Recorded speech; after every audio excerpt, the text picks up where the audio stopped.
ఇక విశాఖలో రెండవ రోజు సిఐఐ పెట్టుబడుల సదస్సు కొనసాగుతోంది. అనంతపురం జిల్లా టేకుట్లోడ్లో ఎయిర్ ఫోర్సెస్ పరిశ్రమ వస్తుందని ముఖ్యమంత్రి వెల్లడించారు. ఇక రాప్తాడులో రైమాండ్ వస్త్ర పరిశ్రమ రానుందని తెలియజేశారు. ఈ ఒప్పందాలతో 20 లక్షలకు పైగా ఉద్యోగాలు వస్తాయని సీఎం చంద్రబాబు తెలియజేశారు.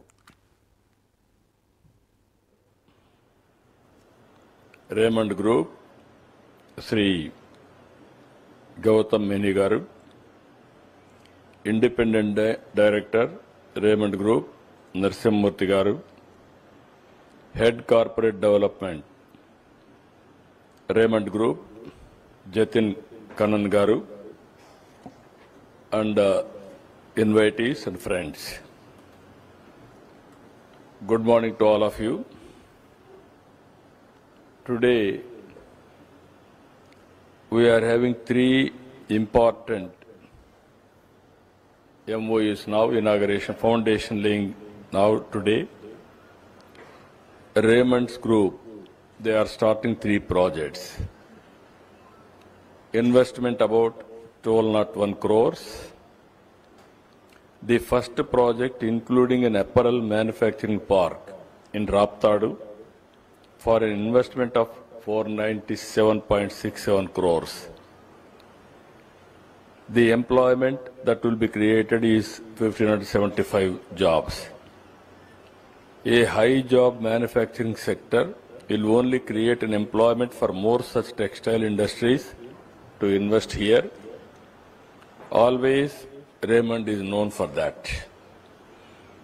The second product is an auto component manufacturing plant in Gudipalli in Anantapur district for an investment of 441 crores, creating 4,096 jobs.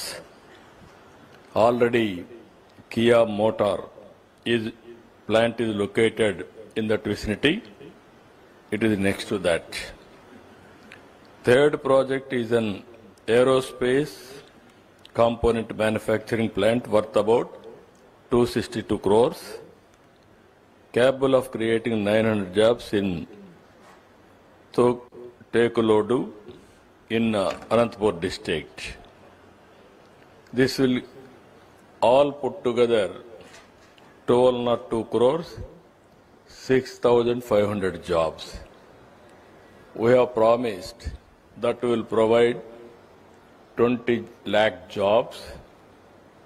I am confident, I am very happy by today evening we will cross 20 lakh investment for the last 18 months. Managing Director, Raymond Group, Sri Gautam